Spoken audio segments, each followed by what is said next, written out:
Hello students and welcome to my channel Learn with Upasna. And today's topics are data structure stack, operation on stack, implementation of stack with examples.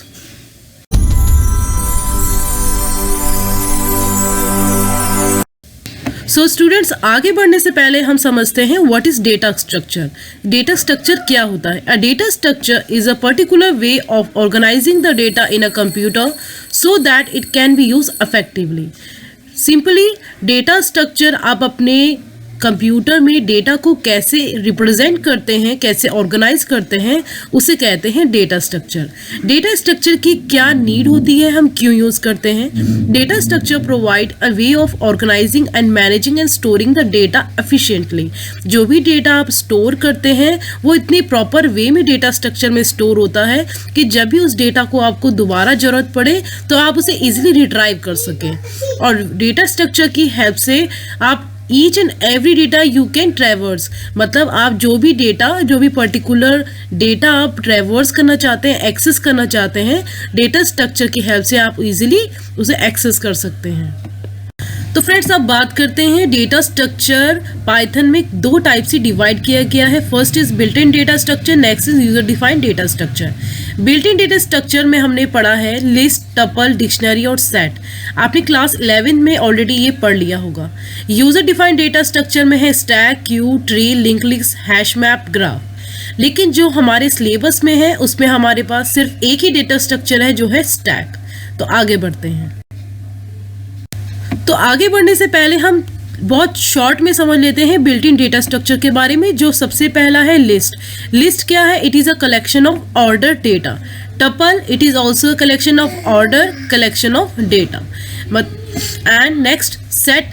Set is an unordered collection and dictionary is an unordered collection of data that store data in key value pair. ये सब already आप पहले पढ़ चुके होंगे class 11th में और 12th में भी. और लास्ट में होता है set. Set is created by placing all the item in curly bracket. जैसे हमने डिक्शनरी में किया था वैसे ही हम सेट में भी कर्ली ब्रैकेट यूज करते हैं और इसे सेपरेट करते हैं कॉमा से. तो चलिए आगे बढ़ते हैं. तो चलिए अब बात कर लेते हैं यूजर डिफाइंड डेटा स्ट्रक्चर के बारे में. यूजर डिफाइंड डेटा स्ट्रक्चर में है स्टैक और क्यू. और इन दोनों को पढ़ने से पहले हमारे पास दो टर्म है LIFO and FIFO. LIFO means last in first out, FIFO means first in first out. Stack जो बेस्ड होता है वो होता है लीफो प्रिंसिपल पे. स्टैक का मतलब होता है कि जो भी एलिमेंट आपने लास्ट में इंसर्ट किया है उसे ही आप सबसे पहले रिमूव करेंगे. और क्यू बेस्ड होता है फीफो प्रिंसिपल में, यानी जो भी एलिमेंट आपने फर्स्ट इंसर्ट किया है उसे ही आप फर्स्ट रिमूव करेंगे. जैसे एग्जांपल लेते हैं क्यू. आपने कोई रेलवे में रिजर्वेशन करवाना है, कोई आपने रेलवे में टिकट रिजर्व करवानी है तो आपने क्यू बनाते हैं वहाँ पे. तो उसमें क्या होता है, जो पर्सन फर्स्ट क्यू में खड़ा है उसे फर्स्ट टिकट मिलेगी. ऐसा नहीं कि जो लास्ट में आया तो उसे सबसे पहले मिल जाएगी, नहीं. ये बेस्ड होता है फीफो, यानी फर्स्ट इन फर्स्ट आउट. जो पहले आएगा उसको पहले मिलेगा. स्टैक एकदम इसके अपोजिट होता है. जो लास्ट है वही रिमूव सबसे पहले होगा. जैसे हमारे पास स्टैक ऑफ प्लेट्स है यहाँ पे, या स्टैक ऑफ कॉइन्स है, या स्टैक ऑफ बॉल्स है, या स्टैक ऑफ बुक्स है. सभी में एक ही प्रिंसिपल लग रहा है, LIFO principle, last in first out. यानी जो सबसे लास्ट में जो कॉइन आप रखेंगे उसे सबसे पहले आप रिमूव करेंगे. वैसे ही प्लेट्स में आप देखिए, अगर आपने प्लेट्स रखी हुई हैं तो आपने जो प्लेट लास्ट में रखी है उसे सबसे पहले ही आप रिमूव करेंगे. Same as it is for the balls also. जो बॉल आपने लास्ट में इंसर्ट करी है उसे ही आप सबसे पहले रिमूव करते हैं. और स्टैक ऑफ बुक्स में भी यही करते हैं. तो बहुत सिंपल सा प्रिंसिपल है कि स्टैक का लीफो प्रिंसिपल. तो आगे हम स्टैक के बारे में पढ़ेंगे कि क्यू हमारे सिलेबस में नहीं है तो क्यू के बारे में हम केवल इतना ही समझेंगे. आगे हम पढ़ेंगे स्टैक के इम्प्लीमेंटेशन और ऑपरेशन के बारे में. नेक्स्ट हम बात कर लेते हैं ऑपरेशन ऑन स्टैक. स्टैक में कई टाइप के ऑपरेशंस होते हैं, पुश, पॉप, ट्रैवर्स. लेकिन हमारे सिलेबस में दो टाइप के ऑपरेशन है तो हम उन ऑपरेशन के बारे में पढ़ेंगे, that is push and pop. Push का मतलब होता है putting an item into a stack और data structure so that it become the stack topmost item. यानी जो भी आइटम आप स्टैक में पुश करते हैं, पुश का मतलब इंसर्ट करते हैं, वो सबसे ऊपर यानी वो टॉप में आ जाता है. और पॉपिंग का मतलब होता है रिमूविंग द एलिमेंट। यानी दो सिंपल ऑपरेशन है, push and pop. Push means insert, pop means take out, और जो सबसे लास्ट एलिमेंट होगा वो आपका कहलाएगा टॉप एलिमेंट। तो चलिए बात करते हैं एग्जाम्पल के साथ। इसमें हमने पुश ऑपरेशन का यूज किया है।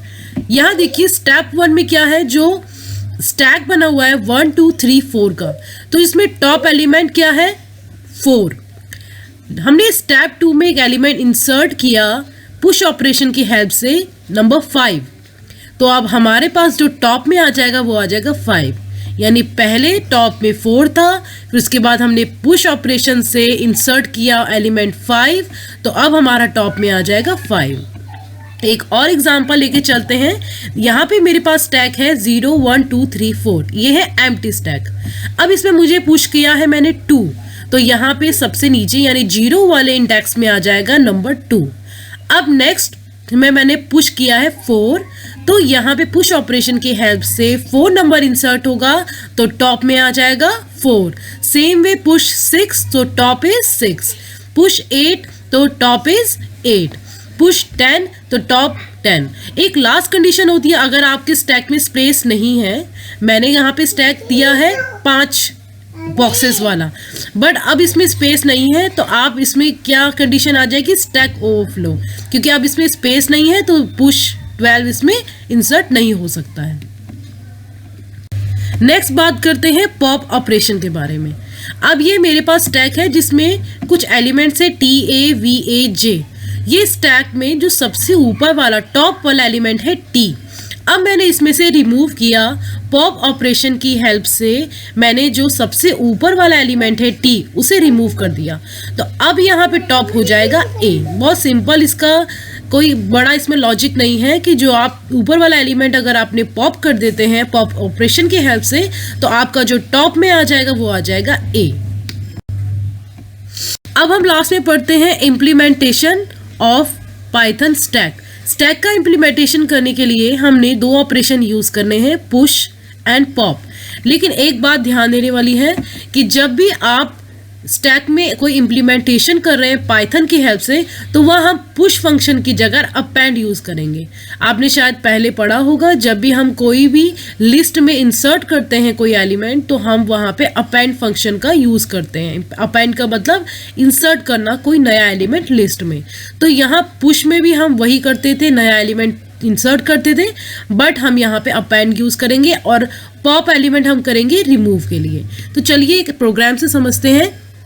मैंने यहाँ पे एक क्रिएट करी है एम्प्टी स्टैक, और पहले जो अपेंड फंक्शन की हेल्प से यहाँ पे एक एलिमेंट इंसर्ट किया है A, और उसके बाद दोबारा एक और एलिमेंट अपेंड फंक्शन की हेल्प से B इंसर्ट किया है, और उसके बाद अपेंड फंक्शन की हेल्प से C इंसर्ट किया। यानी इसमें मैंने A B C 3 element insert कर दिए।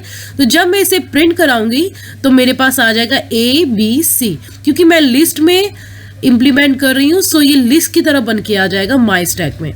नाउ अब मुझे पॉप करना है एलिमेंट C, तो उसके बाद मैंने पॉप किया B और पॉप किया A।